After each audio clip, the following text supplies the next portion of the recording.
Hello friends, let's continue our next topic, that is effect of catalyst on rate of reaction.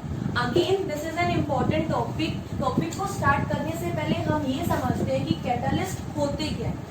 Catalyst वो species होते हैं जो rate of reaction को enhance कर देते हैं without undergoing any change in itself. That means जब भी आप कोई रिएक्शन को प्रोसीड कर रहे हो तो ड्यूरिंग द रिएक्शन कैटलिस्ट का कंजप्शन नहीं होता और एंड ऑफ द रिएक्शन वो एज इट इज क्या होते हैं, रिमूव हो जाते होते हैं. राइट. अगर हम एग्जांपल की बात करें तो अगर हम पोटेशियम क्लोराइड को KClO3 को थर्मली डिकम्पोज करते हैं तो ये KCl प्लस O2 में डिसोशिएट होगा. रिएक्शन को बैलेंस करें, यहाँ 2 से मल्टीप्लाई कर दें, again 2 and 3 times of O2. Right. But ये रिएक्शन आपकी क्या हो रही है, स्लोली प्रोसीड हो रही है. बट जब हम इस रिएक्शन में मैग्नीज डाइऑक्साइड को यानी कि MnO2 को ऐड करेंगे जो कि यहाँ कैटलिस्ट की तरह बिहेव कर रहा है, वो इस रिएक्शन को क्या कर देगा, एक्सेलरेट कर देगा, फास्ट कर देगा. राइट. अगर हम अनदर एग्जांपल की बात करें तो एंजाइम भी आपके कैटलिस्ट की तरह बिहेव करते होते हैं जो बायोलॉजिकल रिएक्शंस को क्या करते हैं, कैटलाइज करते हैं, इनहेंस करते होते हैं. These are the example of catalyst. अब बात आती है कि कैटलिस्ट रेट ऑफ रिएक्शन को कैसे इनहेंस करते हैं. That means we are talking about the action of catalyst. Right. तो अगर हम बात करें कैटलिस्ट के एक्शन की तो इसका जो एक्शन है वो इंटरमीडिएट कॉम्प्लेक्स फॉर्मेशन थ्योरी पे बेस्ड है. कैसे?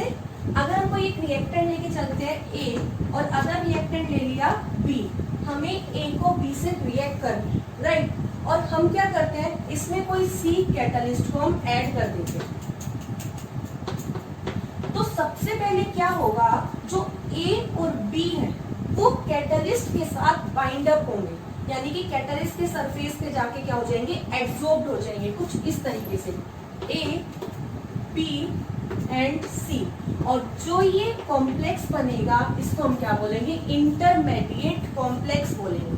राइट. और जो इसकी एनर्जी होती है वो बहुत ज्यादा होती है, ये आपके क्या होते हैं, स्टेबल नहीं होते. फाइनली ये डिकम्पोज होके आपका प्रोडक्ट प्लस कैटलिस्ट को रिमूव करते हैं. That means during the reaction आपके कैटलिस्ट का कंजप्शन नहीं हुआ और वो एंड ऑफ द रिएक्शन क्या होगा, एज इट इज रिमूव हो जाएगा. अगर हम ग्राफिकली बात करें तो हम ग्राफिकली एक्शन ऑफ कैटलिस्ट को कैसे एक्सप्लेन कर सकते हैं. अगेन हम ग्राफ प्लॉट करेंगे reaction coordinate and potential energy के बीच में. हम एक्स एक्सिस के अलोंग क्या ले रहे हैं, रिएक्शन कोऑर्डिनेट, और वाई एक्सिस के अलोंग पोटेंशियल एनर्जी. अगेन जो रिएक्शन कोऑर्डिनेट है वो आपको क्या एक्सप्लेन करते हैं, प्रोग्रेस ऑफ रिएक्शन को एक्सप्लेन करते होते हैं. तो अगर हम ग्राफ प्लॉट करते हैं तो हमें कुछ इस तरीके का ग्राफ मिलता होता है. This is the reactant side and this is the product side. और लास्ट वीडियो में भी मैंने आपको बताया था कि प्रोडक्ट की एनर्जी रिएक्टेंट की एनर्जी से ऑलवेज एंड ऑलवेज कम होती है. रिएक्शन तब प्रोसीड करती है कि वो स्टेबल कंपाउंड की फॉर्मेशन कर सके और स्टेबल कंपाउंड की एनर्जी हमेशा एंड हमेशा क्या होती है, कम होती है. राइट. हमें ये पता है कि रिएक्टेंट को प्रोडक्ट में कन्वर्ट होने के लिए एनर्जी बैरियर को क्रॉस करना कंपल्सरी होता है. और जो वो एनर्जी बैरियर है यानी कि वो मिनिमम अमाउंट ऑफ एनर्जी जिसको क्रॉस करना कंपल्सरी है वो क्या कहलाती है, आपकी थ्रेशोल्ड एनर्जी. बट रिएक्टेंट की एनर्जी थ्रेशोल्ड एनर्जी से क्या है, कम है.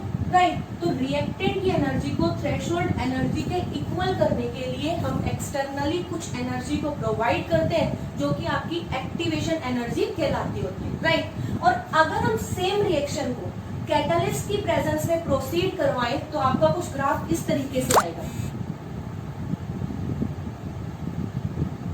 दैट मीन्स कैटलिस्ट की प्रेजेंस में जो पोटेंशियल एनर्जी है वो क्या हो जाती है, कम हो जाती है. यानी कि आपका जो थ्रेशोल्ड एनर्जी है वो भी क्या हो जाएगी, कम हो जाएगी.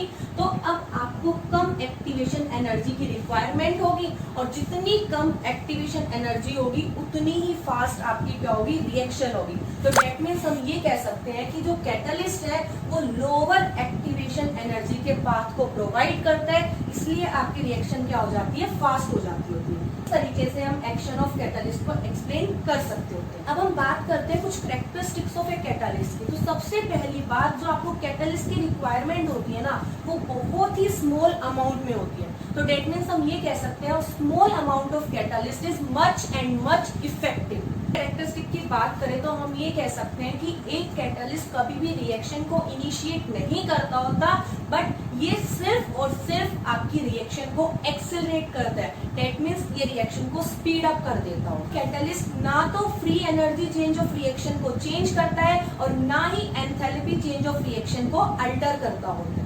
नेक्स्ट पॉइंट की बात करें तो कैटलिस्ट जब भी किसी रिएक्शन में पार्टिसिपेट करता है तो जस्ट स्पीड अप करता है रिएक्शन को, और जब रिएक्शन आपकी कंप्लीट हो जाती है तो ये एज इट इज रिमूव हो जाता है। That means during the reaction आपकी कैटलिस्ट का कंजप्शन नहीं होता। तो रिएक्शन के लिए बात करें तो कैटलिस्ट आपकी forward as well as backward both ही रिएक्शन को स्पीड अप करता है, और जो ये स्पीड अप कर रहा है ना वो सेम एक्सटेंट में स्पीड अप करता होता है। दैट मींस जितना एक्सटेंट ऑफ फॉरवर्ड रिएक्शन आपकी एक्सेलरेट हुई है, एग्जैक्ट उतने ही एक्सटेंट ऑफ बैकवर्ड रिएक्शन आपकी क्या होगी, एक्सेलरेट होगी। अगर हम हमारे नेक्स्ट टॉपिक की बात करें तो हमारा नेक्स्ट टॉपिक है collision theory. This is the last topic of this chapter and again this is an important topic. CBSE board में कई बार इस पे क्वेश्चन आता है, बट अगर हम बात करें हरियाणा बोर्ड की तो उसमें most of the time collision theory पे क्वेश्चंस पूछा जाता होता है।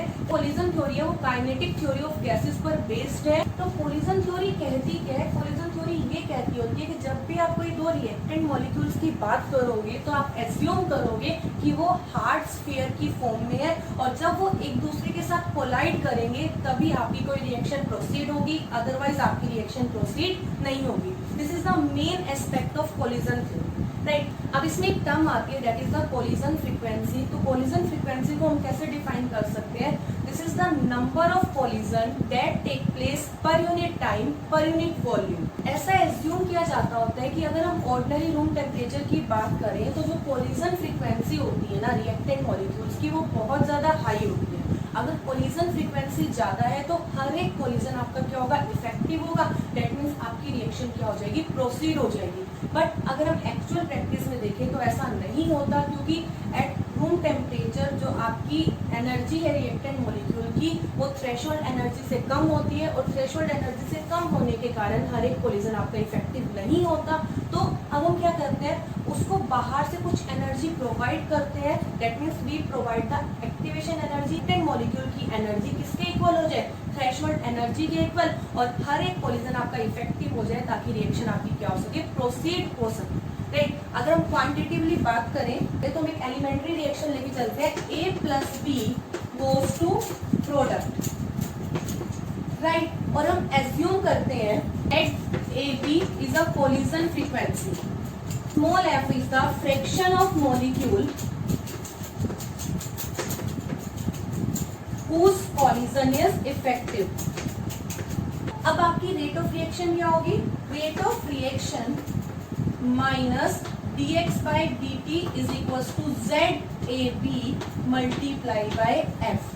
अगर हम काइनेटिक थ्योरी ऑफ गैस की बात करें तो जो फ्रैक्शन ऑफ मॉलिक्यूल है जिसकी एनर्जी एक पर्टिकुलर एनर्जी E से ज्यादा है, तो उसको हम किसकी हेल्प से कैलकुलेट करते हैं, बोल्ट्जमैन कांस्टेंट की हेल्प से कैलकुलेट करते हो। तो आपका F किसके इक्वल हो जाएगा, F is equal to E minus E upon में RT, राइट। और जब हम रेट ऑफ रिएक्शन की बात करते हैं तो वहां पे हम किसको लेके चलते हैं, एक्टिवेशन एनर्जी को लेके चलते हैं। तो F आपका क्या हो जाएगा, E raise to the power minus EA upon में RT, राइट। तो हम इसमें पुट कर दें तो हमारी इक्वेशन क्या बन जाएगी, ZAB multiply by E minus EA upon RT, right.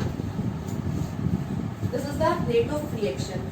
और हमें पता है जो रेट कांस्टेंट होता है वो डायरेक्टली रिलेटेड होता है किसके, रेट ऑफ रिएक्शन के। तो हम यहाँ क्या लिख सकते हैं, K is equal to ZAB multiply by E raise to the power minus EA upon RT, right. तो ये आपका क्या हो जाएगा, रेट कांस्टेंट हो जाएगा अकॉर्डिंग टू कोलिजन, राइट। ये इक्वेशन जो रेट कांस्टेंट की वैल्यू है ओनली उन्हीं रिएक्शन में दे सकती है जिसमें एटम या सिंपल मॉलिक्यूल की बात होती है। बट अगर हम ऐसे रिएक्शंस की बात करें जिसमें हम कॉम्प्लेक्स मॉलिक्यूल्स को यूज कर रहे हैं तो वहां पे जो रेट कांस्टेंट की वैल्यू निकलेगी इस इक्वेशन से वो कुछ हद तक डाइवर्ट हो जाएगी, तो ऐसा क्यों हुआ?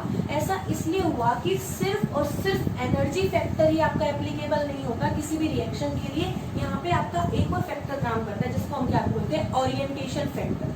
अगर आपके मॉलिक्यूल्स के पास थ्रेशोल्ड एनर्जी के साथ साथ प्रॉपर ओरिएंटेशन है ना, तभी आपका कोलिजन क्या होगा, इफेक्टिव होगा, अदरवाइज आपका कोलिजन इफेक्टिव नहीं होगा। एग्जांपल लेके चले, अगर हम बात करें न्यूक्लियोफिलिक सब्स्टिट्यूशन रिएक्शन की, तो वो कुछ इस तरीके से होगा। अगर हम कार्बन और ब्रोमीन को देखें, bromine is more electronegative than carbon, तो स्लाइटली नेगेटिव चार्ज लेगा और स्लाइटली पॉजिटिव चार्ज लेगा। अब आपका जो OH नेगेटिव है वो यहाँ से भी अटैक कर सकता है और वो अपोजिटली भी अटैक कर सकता है। अगर हम OH नेगेटिव को ब्रोमीन के आसपास से अटैक करवाएंगे तो आपकी रिएक्शन प्रोसीड नहीं होगी, क्योंकि दोनों ही आपके क्या है, नेगेटिव चार्ज को कंटेन करते हैं और नेगेटिव चार्ज एक दूसरे को रिपेल करेगा। दैट मीन्स आपकी प्रोडक्ट की फॉर्मेशन नहीं होगी। और जब आप क्या करते हो,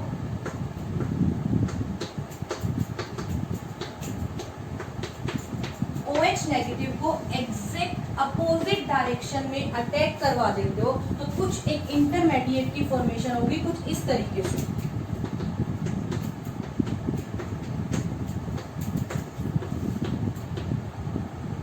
this is the transition state, क्योंकि यहाँ पे एक बॉन्ड टूट ही रहा है और साथ में बॉन्ड आपका क्या हो रहा है, फॉर्म हो रहा है। फाइनली आपका Br नेगेटिव निकल जाएगा, CH3OH की फॉर्मेशन हो जाएगी। तो इस तरीके से हम प्रॉपर ओरिएंटेशन फैक्टर को एक्सप्लेन कर सकते हैं। तो that means we can say that collision theory आपके दो फैक्टर पे बेस्ड है। First one is the threshold energy and second one is the orientation factor. And कोई रिएक्शन तभी प्रोसीड करेगी जब उसके पास मिनिमम अमाउंट ऑफ एनर्जी होने के साथ साथ ओरिएंटेशन फैक्टर भी होना जरूरी है।